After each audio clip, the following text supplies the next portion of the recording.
Andre, I still can't. Freaking Tom and Jerry. Jerry is listening to Jodeci. I still can't.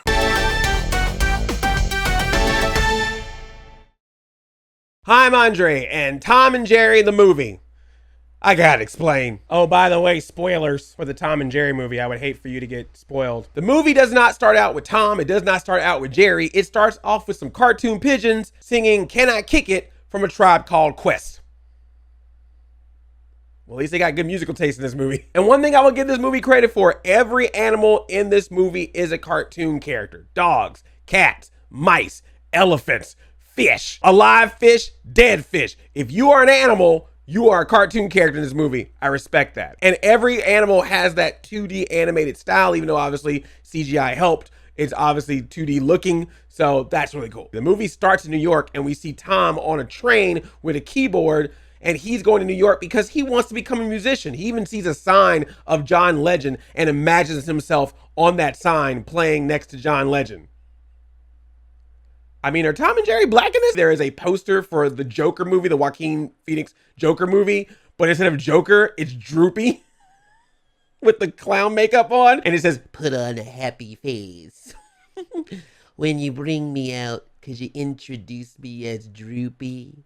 I'm so happy." Now I just want to see Droopy shoot Robert De Niro in the face. Is that weird? But Tom want to make that money, so he pretends to be blind for some reason to play piano, and he plays piano in the park, so people are giving him money. Jerry wants to live that life of luxury, so he needs to get himself some money, so he sees Tom playing in the park and then puts his own sign called Jerry the Dancing Mouse in front of Tom's sign and then just starts dancing. He does not floss though. He does this move, which I think is a Fortnite move as well, but he does not floss. Jerry does not floss in this movie. In the Tom and Jerry movie, Tom and Jerry, Jerry does not floss.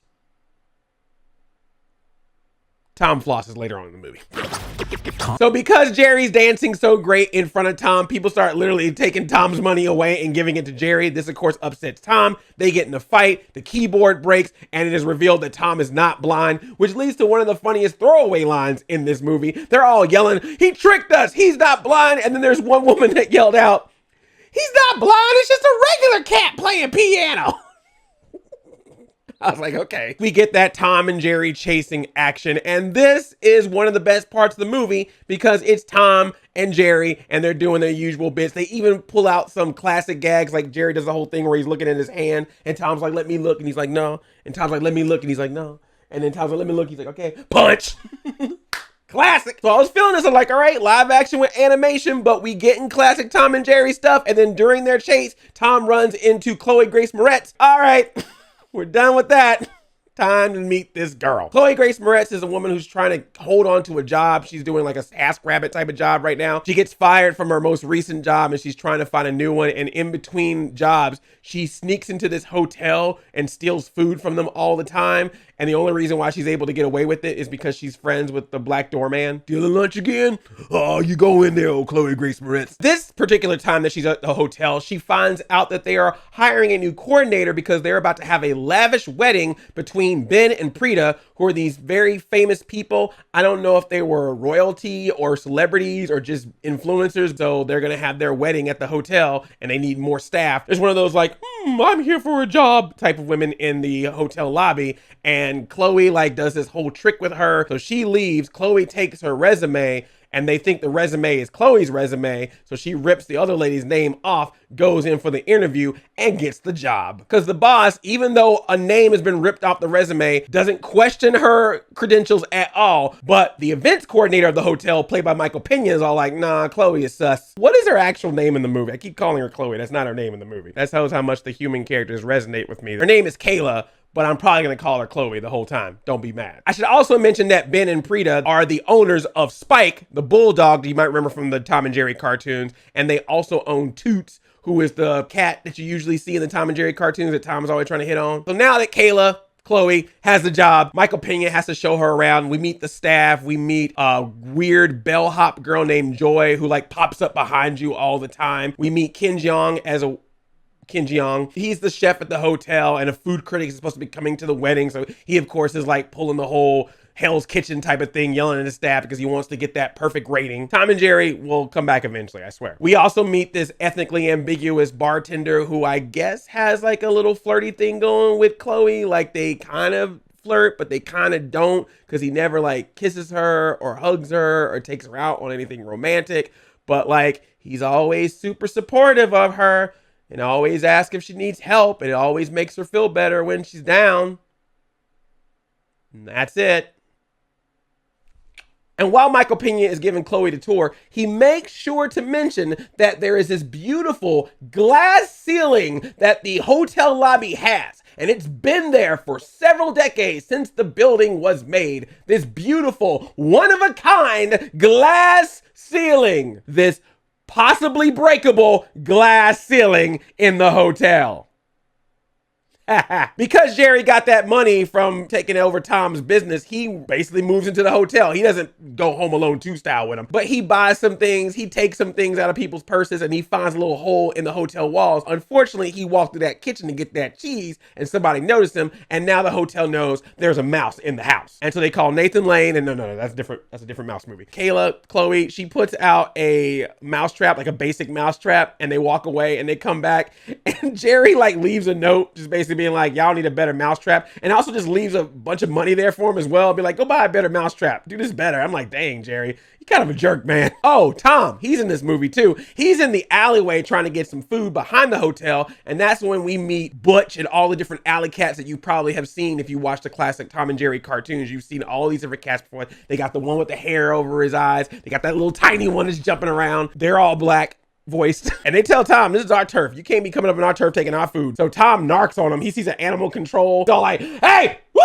over here.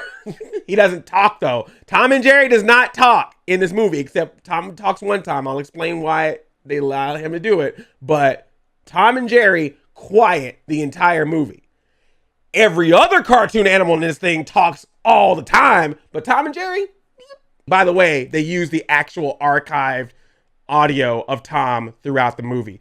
I kind of have a feeling they might have added it later. You get the ah and the oh. Tom then notices Jerry is living large in this hotel, and we get that classic thing where you have the Angel Tom and the Devil Tom pop up, and Angel Tom's like, look, man, leave the mouse alone. Let him live his life. And Devil Tom is like, nah, bruh, he messed up our life. He broke our keyboard. We going after that mouse. They're all black voiced.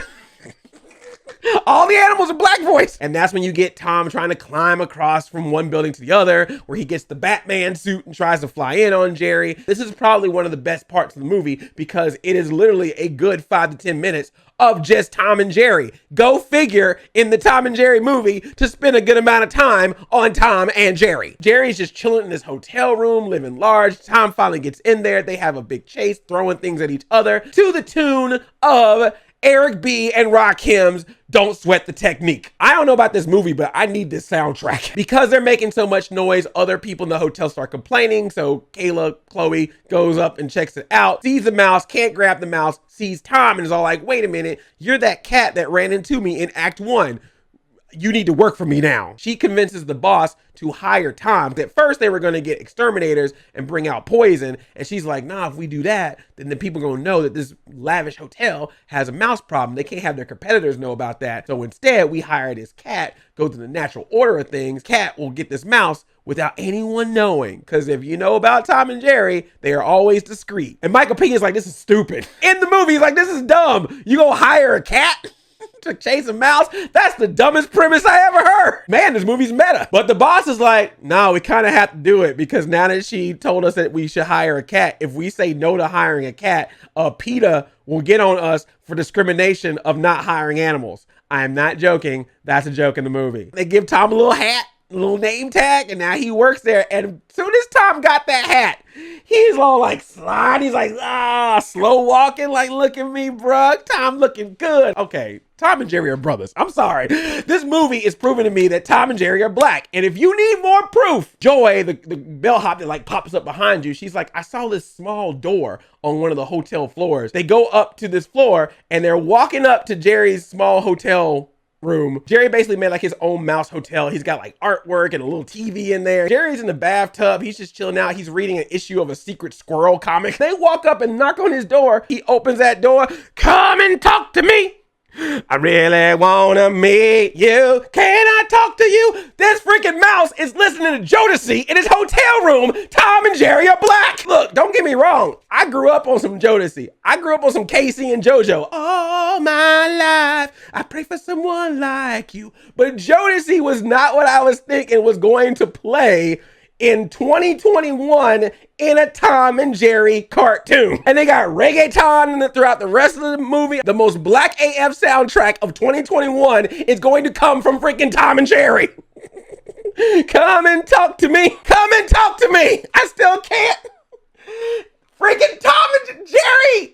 Jerry is listening to Jodeci. I still can't. You know a black director did this movie. I feel like Tim Story, the director of this movie, I feel like he wanted a black female lead.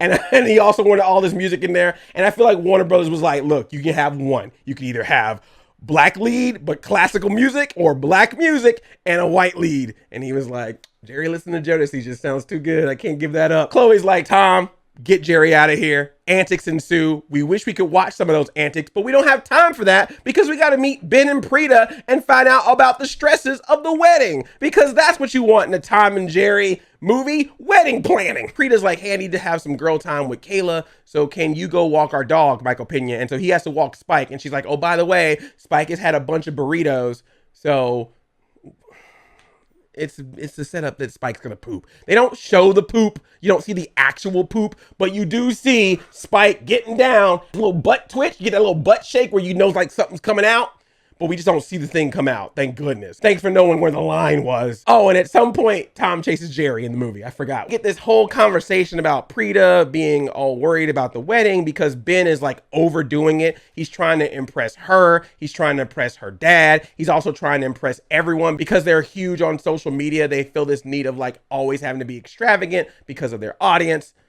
Ugh. We don't need this right now. Like, just have the wedding exist and have Tom and Jerry mess it up. We don't need a backstory on the wedding. Tom and Jerry, mallets, anvils, hammers, all that stuff. That's what we need. They add another plot because they also decide that Prieta lost her ring. And you're thinking, oh, this is going to be a big plot point.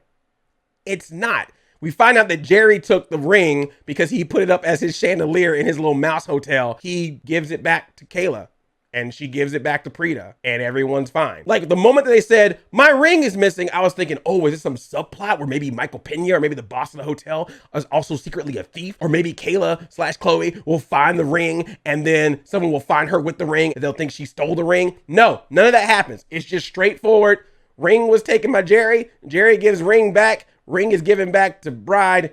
All good. I guess good job to movie for not picking the obvious ways of handling that subplot. But also, why does a subplot exist? It's Tom and Jerry. But I kind of get why Jerry was like, hey, have this ring back. Because even though Tom's been chasing Jerry and not being successful, Toots, that female cat that Ben and Prieta have, she saw Jerry one time and she almost messed Jerry up. She brought them claws out on Jerry and was like chasing him. Jerry had to like get behind a vent and she was like reaching for him. And before Toots left, she gave Jerry that look like, this ain't over, mouse. Jerry's like, all right, I need some backup. Here, Chloe, here's the ring. We friends now, right? Tom notices Toots. It is all smitten. So he sees a piano in the hotel lobby, starts playing the piano. This is the one time where Tom talks or sings in the movie. He sings like T-Pain. He starts singing a little love song, auto-tune it all. Now, this is actually a couple of Tom and Jerry references in one. Him playing the piano, of course, goes back to the cat concerto. And him singing in this one part, that's actually a reference to a Tom and Jerry cartoon where he actually sings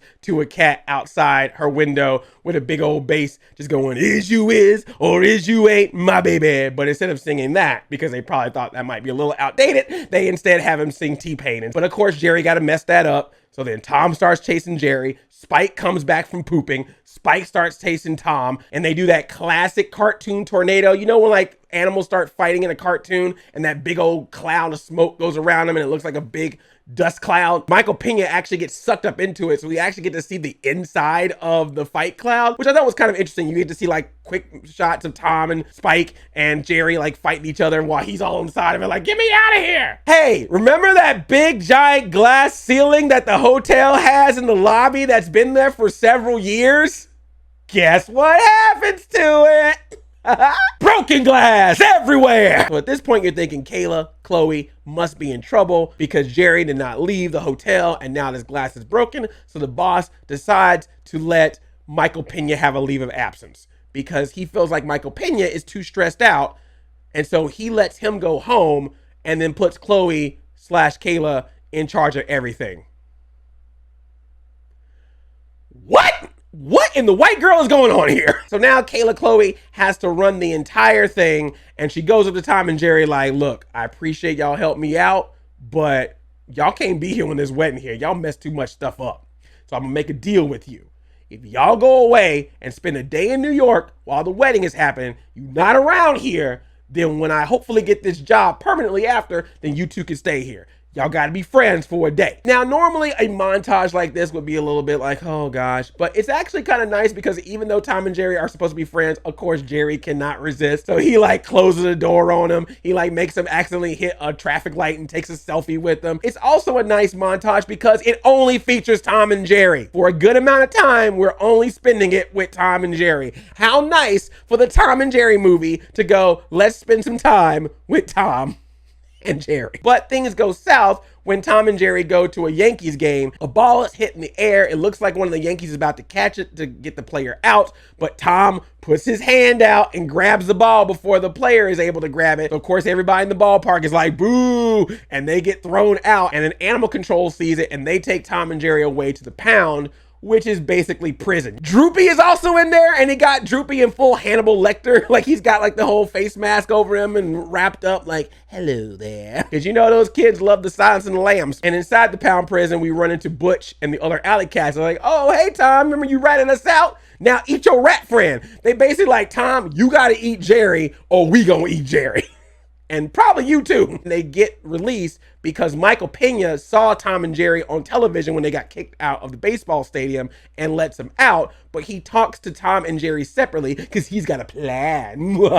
So he tells Tom and Jerry separately, I can only bring one of you back to the hotel. Your so-called friend was talking crap about you when I talked to him earlier. So I'm not taking him. I'm taking you. He says that to both Tom and Jerry. So of course, Tom and Jerry will separately be going back to the hotel, probably run into each other, and wackiness will ensue. And it's all a part of Michael Pena's plan to ruin the wedding and ruin Chloe Kayla's life. They really had to work hard to make Michael Pena a villain in this. Because if you really think about it, is he really a villain? This dude, he even says it at one point of the movie. He's like, I've been working here for several years just to get up to the middle level of management. And you just stroll all in and just right at the top of the class. Like, what the hell? What in the white girl's going on here? So now it's time for the wedding, and Ben has continued to pull out all the stops. He gets peacocks in mating season. He gets elephants for him and Prieta to ride on. He gets a tiger, and they're all cartoon animated. And given that this movie has played a lot of hip hop music so far, what hip hop song about marriage do you think got played when the wedding scene began? I'm going to count to 3 and then we're all going to sing it together. Okay, here we go.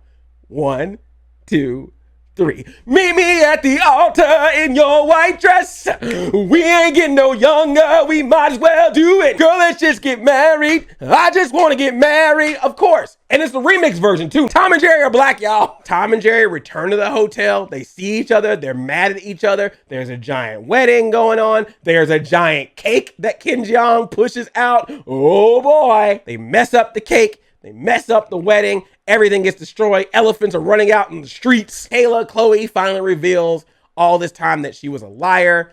And Prieta is so upset at how extravagant the wedding has gotten that it's just too much for her, and she calls the wedding off. Oh no, Ben and Prieta are not going to get married. Oh no! Chloe and the ethically ambiguous bartender go on a platonic date where they're talking, and he of course is trying to make her feel better. And then Kayla Chloe finally reveals why she keeps trying so hard, social media. Everyone I know that's my age, I see them on social media just being so successful and so well off, and I'm not doing that, and I need to prove myself, and that's why I did this. I'm like, okay, this is a really good lesson to tell people about accepting themselves versus comparing themselves to others on social media, but you haven't done anything in this movie to show that that might possibly be the plot. Like, you don't have her run into an old friend that's doing really well. You don't ever see a shot of her scrolling through social media being like, everyone's doing so well. It just comes out of nowhere. I mean, I blame social media for a lot of things, but you know, right now, Tom and Jerry run up to them and give them the idea that they should actually have the wedding outside. Chloe runs back to the hotel. Black doorman lets her in. I got an idea. We can still make this wedding work, Ben. Just have it outside. Have it simple. She just wants you. That's what'll make it work. And then Joy pops up out of nowhere and is like, you can have it in Central Park. And then Chloe even looks over to Michael Pena and is like, look, I know what you did with Tom and Jerry, all right? I'm going to just say this. If you help me out with this, I ain't going to rat you out. And he's like, cool. But Prieta is heading to the airport. We gotta stop her. Who's gonna do it? Tom and Jerry working together. They use skateboards and drones. So they use Jerry as bait so that the other cat, Toots, can try to chase after him. And that makes Toots jump out of the car. Peter's like, turn the car around. And it takes him all the way back to Central Park where Ben is there with a nice, simple wedding. And they have a nice talk. And they're like, all I really want to do is be with you. I just love you. I love you too. Smoochy, smoochy. Ben and Prieta are married. Aren't we glad that in this Tom and Jerry movie that Ben and Prieta's wedding was saved? So Ben and Prieta are married. Tom and Jerry are friends. Spike the dog farts. Not kidding. Kayla Chloe even finds the woman that she tricked that was trying to get the job, brings her back and says, this is the person that you actually need to hire. Tom sees Toots again, sees a piano. He starts playing piano. Jerry messes it up. They start chasing each other again. They do this really cool thing where they bring out a curtain that says the end and it looks like the classic Tom and Jerry, the end. Some hip hop music plays during the credits. There's some after credit scene where Ben gets charged a whole bunch of money for both weddings.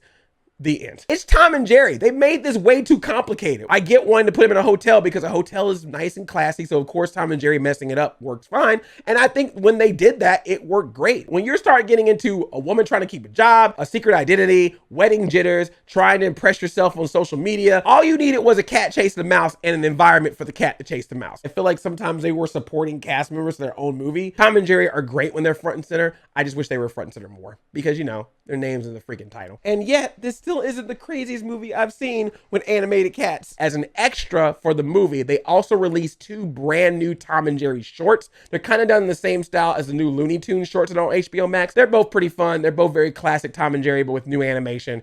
I think you should check those out. This was a very long conversation about Tom and Jerry. Did you see the movie? Did you like the movie? What did you think of it? And what classic cartoon do you feel needs a movie that hasn't been done yet? I feel like there's not that many left, but there's got to at least be one out there. Thank you so much for watching this video. If you enjoyed it, give it a thumbs up. And if you're new here, I hope you subscribe so you can check out all the other videos that I make. I love you like a play cousin. I'm Audi 5000. Da da da da da da da da ba ba ba ba ba ba ba ba ba ba ba.